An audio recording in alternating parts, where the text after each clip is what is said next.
मनीषा कुमारी, पिंकी चौधरी, पूजा कुमावत, अनीता जागीर,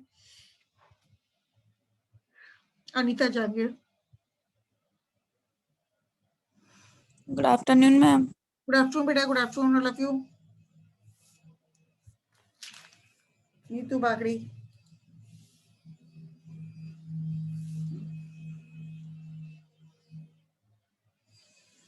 Nikita Anjana.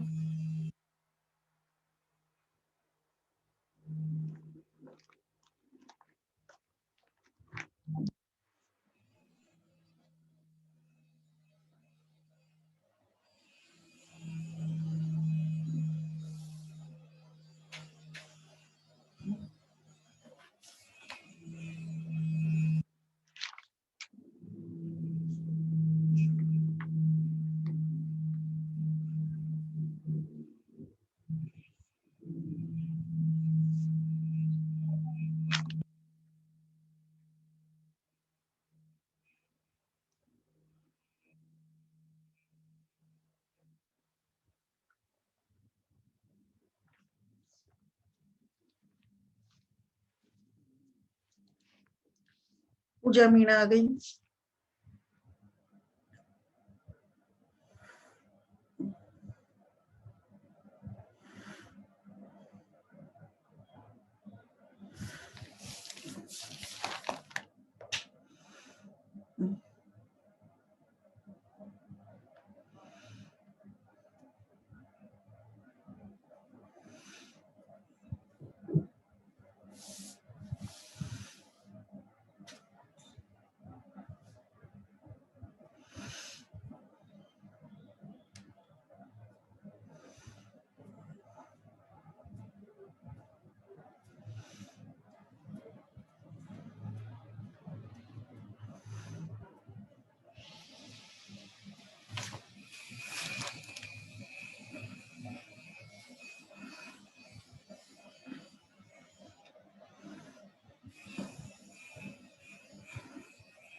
Nikita Anjana, Nikita Chaudhary.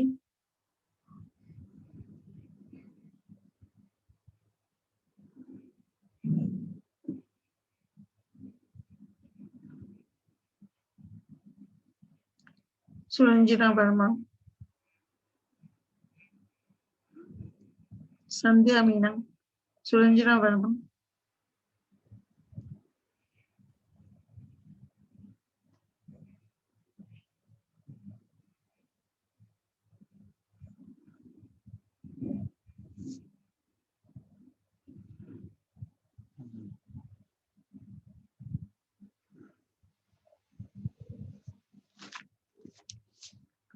कौन कौन आ गया? मनीषा कुमारी, पिंकी चौधरी, नीतू बागड़े, अनिता, पूजा कुमावत, निकिता अंजना, निकिता चौधरी, पूजा मीना, सुरंजना वर्मा, संध्या मीना.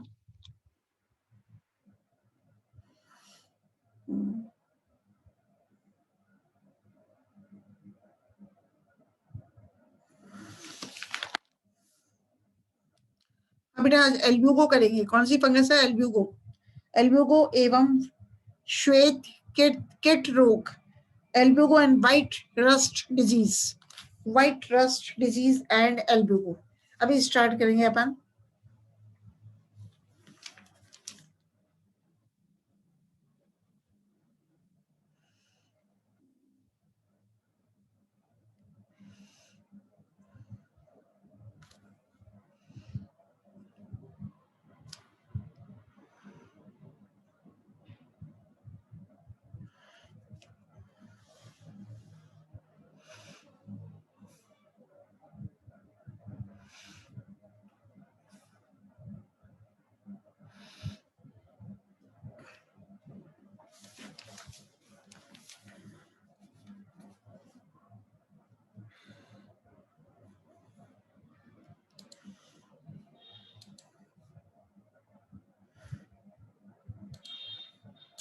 पेक्षा आ गई. पेक्षा डामोर.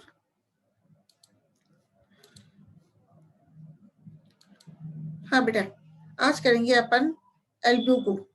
एल्ब्यूगो में क्या है? एल्ब्यूगो एवं व्हाइट रस्ट डिजीज. तो बेटा एल्ब्यूगो की वर्गीकृत स्थिति क्या है? Systematic position of Albugo is it has been placed in the division. कौन से प्रभाग में एल्ब्यूगो को रखा गया है? प्रभाग है यू माइकोटा और सब डिवीजन है मस्टिगो माइकोटिना। सब डिवीजन मतलब उप प्रभाग क्या है? मस्टिगो माइकोटिना और क्लास है ऊमाइसिटीज। एल्ब्यूगो को क्लास ऊमाइसिटीज में रखा गया है और ऑर्डर कौन सा है? एल्ब्यूगो नामक फंगस को ऑर्डर गण पेरिनोस्पोरेल्स में रखा गया है और कुल है फैमिली है एल्ब्यूजिनेसी और जीनस अपन किसकी बात कर रहे हैं? एल्ब्यूगो की। तो अपन आज देखेंगे occurrence and distribution of the fungus Albugo, मतलब वितरण एवं प्राप्ति स्थान। तो एल्ब्यूगो अपने कुल एल्ब्यूजिनेसी का एकमात्र कवक वंश है। इसकी समूचे विश्व में लगभग 30 प्रजातियां पाई जाती हैं। इनमें से 17 प्रजातियां भारत में पाई जाती हैं। मतलब Albugo is found Albugo is cosmopolitan in distribution, and in the world, near about 30 species of albugo are found, and 17 species of albugo are found in India. Albugo की अधिकांश प्रजातियां समशीतोष्ण या उष्ण कटिबंधीय प्रदेशों में उच्च वर्गीय शाखीय आवृत बीजी पौधों पर ऑब्लिगेट एंडोपेरासाइट अविकल्पी अंतः परजीवी के रूप में पाई जाती हैं। तो एल्ब्यूगो की अधिकांश प्रजातियां बेटा अविकल्पी ऑब्लिगेट एंडोपेरासाइट के रूप में पाई जाती हैं और एल्ब्यूगो की विभिन्न प्रजातियों में जैसे कि एल्ब्यूगो कैंडिडा सबसे महत्वपूर्ण प्रजाति है और यह एल्ब्यूगो कैंडिडा क्रूसीफेरी कुल के विभिन्न पौधों जैसे सरसों, मूली, गोभी पर गंभीर संक्रमण द्वारा इनमें श्वेत किट नामक रोग उत्पन्न करती है, जिसके परिणाम स्वरूप आर्थिक महत्व की इन फसलों की अत्यधिक हानि होती है। तो बीघा के अनुसार एल्ब्यूगो की विभिन्न प्रजातियां आवृत बीजी पौधों के लगभग 63 जेनरा एवं 241 स्पीसीज को संक्रमित करती हैं। तो बेटा एल्ब्यूगो की जो स्पीसीज है एल्ब्यूगो कैंडिडा है वो किसको संक्रमित करती है? मूली को, गोभी को, सरसों को संक्रमित करती है और कौन सा रोग फैलाती है? व्हाइट रस्ट डिजीज फैलाती है। ठीक है, तो क्रूसीफेरी कुल के सदस्यों के अतिरिक्त एल्ब्यूगो नामक फंगस का संक्रमण एमेरेंथेसी, एस्ट्रेसी, कॉन्वोल्वुलेसी एवं चीनोपोडिएसी कुल के सदस्यों पर भी होता है। परिणाम स्वरूप संक्रमित पौधों में व्हाइट रस्ट नामक रोग उत्पन्न होता है। याद क्या रखोगे? जो एल्ब्यूगो कैंडिडा है वो व्हाइट रस्ट डिजीज फैलाती है और कौन से कुलों को संक्रमित करती है? क्रूसीफेरी कुल के विभिन्न पौधों को संक्रमित करती है। एमेरेंथेसी, एस्ट्रेसी, कॉन्वोल्वुलेसी एवं चीनोपोडिएसी कुल के सदस्यों पर भी एल्ब्यूगो संक्रमण फैलाती है।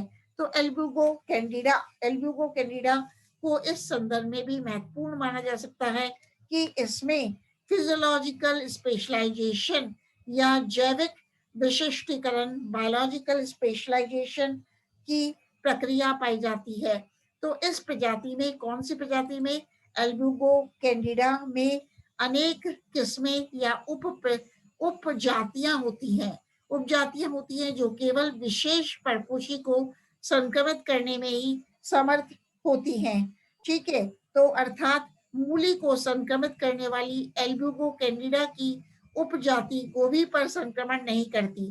कहने का मतलब है जो एल्ब्यूगो कैंडिडा है ये जो जाति है एल्ब्यूगो की एक जाति अगर मूली को संक्रमित करती है तो एल्ब्यूगो कैंडिडा की उपजाति गोभी पर संक्रमण नहीं करती। ऐसी उपजातियों को जैविक उपजाति बायोलॉजिकल रेस कहते हैं। विभिन्न जैविक उपजातियों में कोई आकारिकीय भिन्नता नहीं पाई जाती, फिर भी इनमें परपोषियों के संक्रमण के संदर्भ में भिन्नता देखी जा सकती है। अब मैं आपको दिखा रही हूँ ये किसका डायग्राम दिखाया है?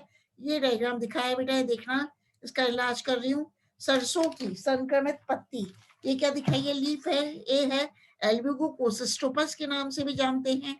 और ये सरसों पर, मस्टर्ड की संक्रमित पत्ती दिखाई है। इस पे व्हाइट पस्ट्यूल्स आप देख रहे हो गोल गोल कलर के। तो एल्ब्यूगो क्या कर रही है, सरसों की पत्ती पर रोग फैला रही है। सरसों की संक्रमित पत्ती है, यह है व्हाइट रस्ट डिजीज। और सरसों का संक्रमित पुष्पक्रम है ये। पुष्पक्रम को देखा, जब संक्रमित पुष्पक्रम है तो स्टेम कैसा हो जाता है, हाइपरट्रॉफिड हो जाता है और हाइपरट्रॉफिडी फ्रूट हो जाता है। तो अपन बात करते हैं एल्ब्यूगो कैंडिडा के अतिरिक्त भारत में पाई जाने वाली एल्ब्यूगो की प्रजातियां इस प्रकार हैं। मतलब एल्ब्यूगो कैंडिडा तो भारत में पाई जाती है, अन्य स्पीसीज एल्ब्यूगो की कौन कौन सी हैं, एल्ब्यूगो बिलिटाई, एल्ब्यूगो बिलिटाई, एल्ब्यूगो मायो, एल्ब्यूगो माइसोरेंसिस, और एल्ब्यूगो अपन कहेंगे मोल्यूजेनेसिस, एल्ब्यूगो मोल्यूजेनिस, MOLLUGINIS, एल्ब्यूगो एल्ब्यूगो बिलिटाई एक एल्ब्यूगो की जाती है। इसी प्रकार एल्ब्यूगो मोल्यूजेनिस भी एल्ब्यूगो की जाती है। इसी प्रकार एल्ब्यूगो पार्चुलोकाई भी एल्ब्यूगो की एक प्रजाति है। इसी प्रकार एल्ब्यूगो माइसोरेंसिस भी एल्ब्यूगो की जाती है। अब अपन बात करते हैं thallus structure of Albugo. Albugo की थैलस संरचना के बारे में बात करते हैं तो पाएंगे कि एल्ब्यूगो का सुकाय अंशकाय फलिक यूकार्पिक थैलस होता है। एल्ब्यूगो का सुकाय कैसा है, अंशकाय फलिक है, शाखित है, संकोशिकी एवं पट रहित कवक जाल के द्वारा निरूपित होता है। मतलब the thallus of Albugo is eucarpic thallus and the thallus of albugo fungus is branched and the thallus is or the mycelium is sinusoid and aseptate and matlab the thallus is represented the thallus of albugo is represented by mycelium which is branched sinusoid and aseptate। तो Albugo का सुकाय अंशकाय folic शाखित संकोशिकी पट ma'am रहित पट रहित कवक जाल के द्वारा निरूपित होता है। हाँ बेटा बोलो आप। मैम अंशकाय फलिक मतलब यूकार्पिक फलिक का मतलब है कि कुछ पोर्शन ही फ्रूट बनाने के काम आता है। और मैं आपको एक्सप्लेन कर दूंगी डिटेल में। यूकार्पिक थैलस का मतलब यह है अंशकाय, थैलस का कुछ आंशिक भागी है ना, आंशिक भागी मतलब फ्रूट फॉर्मेशन में या जनन में काम आता है। अभी और एक्सप्लेन कर देती हूँ मैं। बेटा एक मिनट रुको आप। यूकार्पिक थैलस का आपने पूछा है तो यूकार्पिक थैलस का, एक मिनट मैं इसको खोल लेती हूँ। यूकार्पिक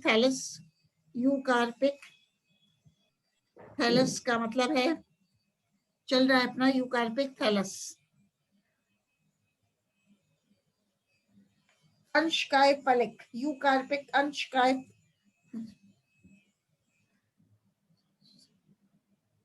हाँ और अच्छी तरह कर लो बेटा इसको। मतलब the entire thallus is differentiated into a reproductive structure है ना व्हेन इट इज मैच्योर्ड। इसका मतलब है यूकार्पिक का मतलब है द एंटायर थैलस, जैसे कि और the entire mycelium is differentiated into a reproductive structure when it gets matured. जब ये परिपक्व हो जाता है कौन, थैलस, तो पूरा थैलस एक जनन संरचना के रूप में रिप्रेजेंट होता है। ठीक है बेटा।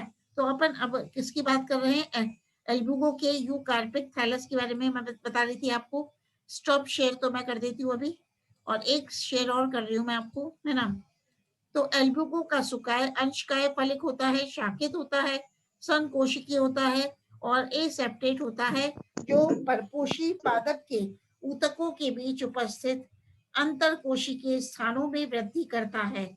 तो कवक जाल अनेक कवक सूत्रों का बना होता है। ये अंतर कोशिकीय कवक सूत्र, ये इंटरसेलुलर हाइफे परपोषी ऊतकों से घुंडीनुमा अतिवृद्धियों अर्थात चूषकांगों के द्वारा अपना पोषण प्राप्त करते हैं। मतलब इसमें बताने वाली क्या चीज है कि the intercellular hyphae obtain their nutrition by means of haustoria, मतलब ये अंतर कोशिकीय कवक सूत्र, ये इंटरसेल्युलर हाइफी परपोषी ऊतकों से घुंडेनुमा अतिवृद्धियों अर्थात शुष्कांगों हॉस्टोरिया के द्वारा अपना पोषण प्राप्त करते हैं। तो कवक जाल का कोशिका द्रव्य बहु केंद्रकी एवं कणिका में ग्रेन्युलर होता है, जिसमें संचित खाद्य पदार्थ ग्लाइकोजन एवं तेल गोलिकाओं के रूप में होता है। मतलब the cytoplasm of the mycelium of Albugo is multinucleate. Cytoplasm कैसा है? The cytoplasm is multinucleate and granular, and it contains reserved food material in the form of glycogen and oil droplets. तो कवक जाल, एल्ब्यूगो का कवक जाल का कोशिका द्रव्य बहु केंद्र की एवं कणिकामय होता है, ग्रेन्युलर होता है, वह जिसमें संचित खाद्य पदार्थ ग्लाइकोजन एवं तेल गोलिकाओं के रूप में पाए जाते हैं। अब बात करते हैं प्रजनन रिप्रोडक्शन की। तो एल्ब्यूगो के जीवन चक्र में जनन की प्रक्रिया अलैंगिक एवं लैंगिक विधियों द्वारा संपादित होती है।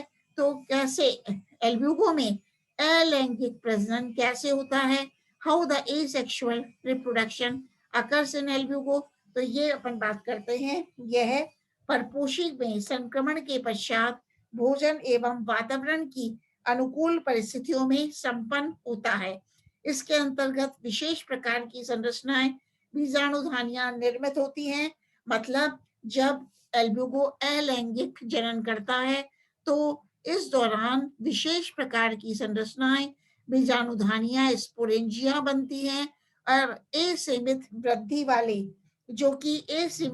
वाले बीजाणुधानीधरों पर विकसित होती हैं। और जो ये स्पोरेंजिया हैं, स्पोरेंजिया किस पे विकसित होती हैं? स्पोरेंजियोफोर्स पर विकसित होती हैं और यह अलैंगिक जनन की प्रमुख संरचनाएं हैं। मतलब during asexual reproduction the albugo reproduces by means of sporangia which develop on the sporangiophores।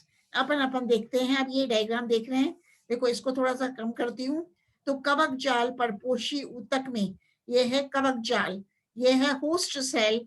परपोषी का मतलब है होस्ट सेल, और होस्ट सेल में जो कवक है वो क्या बना रहा है बेटा? चूष्कांग बना रहा है। आप ये देखो चूष्कांग दिख रहा है, हॉस्टोरियम दिख रहा है। तो और ये है न्यूक्लियस, ये है वैक्यूल और साइटोप्लाज्म। तो किसकी बात चल रही थी कि ये अंतर कोशिकीय कवक सूत्र क्या करते हैं? ये इंटरसेलुलर हाइफे परपोषी ऊतकों में घुंडेनुमा अतिवृद्धियों के द्वारा, मतलब हॉस्टोरिया के द्वारा अपना पोषण प्राप्त करते हैं। ये तो इसका स्ट्रक्चर है।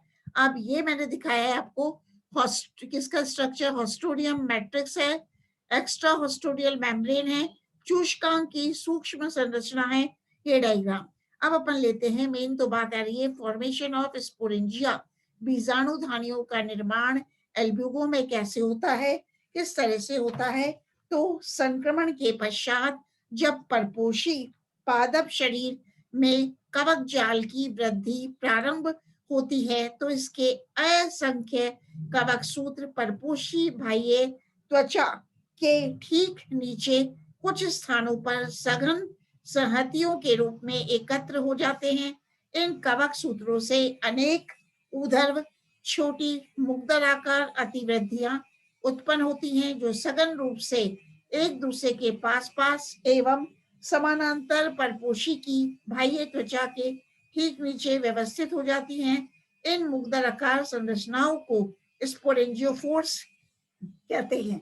देखो बेटा ये डायग्राम है एल्ब्यूगो में अलैंगिक जनन का। तो एल्ब्यूगो है संक्रमित पत्ती का अनुप्रस्थ काट है।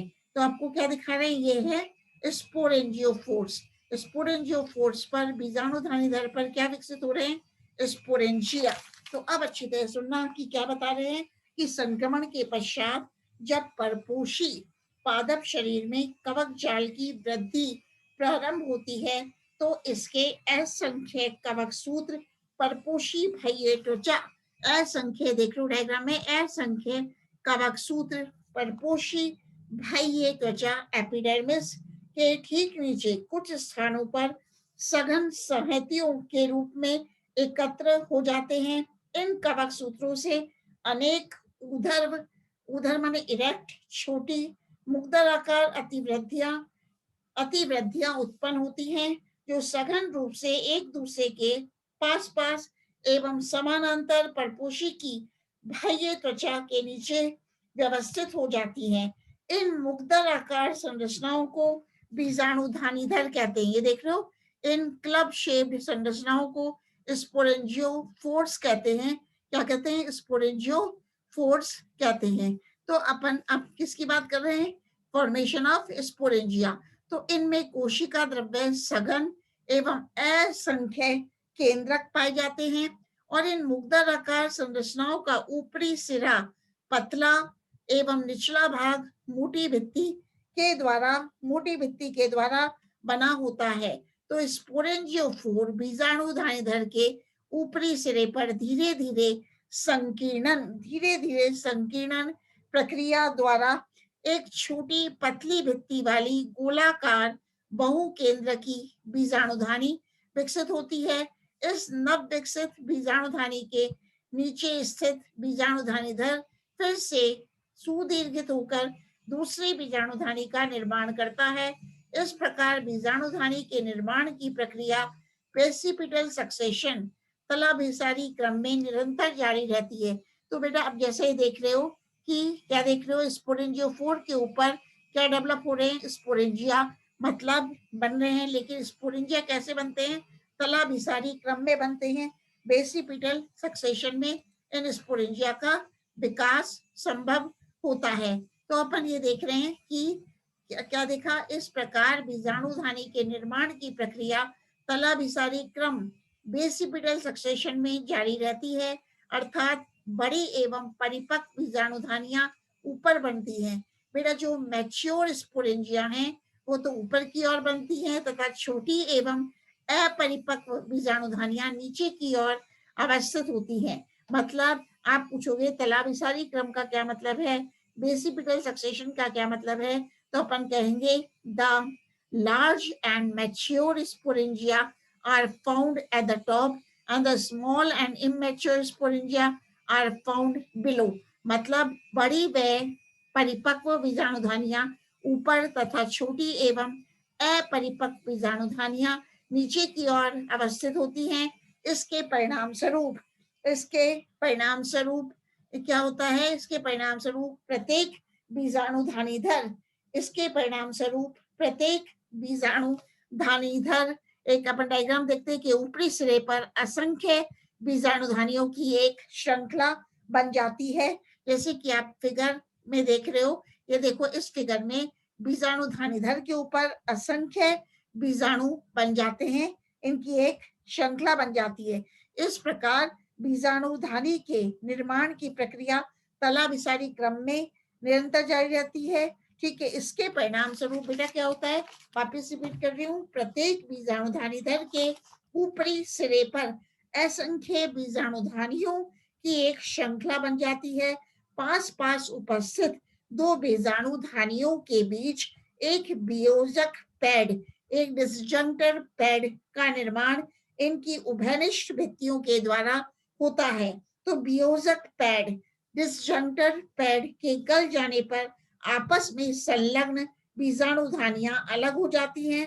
परपोषी की मतलब होस्ट की एपिडर्मिस, होस्ट की बाह्य त्वचा, होस्ट की एपिडर्मिस बीजाणुधानियों के दबाव के कारण पहले कुछ ऊपर की ओर उठती है, फिर अंत में बढ़ते हुए दबाव के कारण फट जाती है।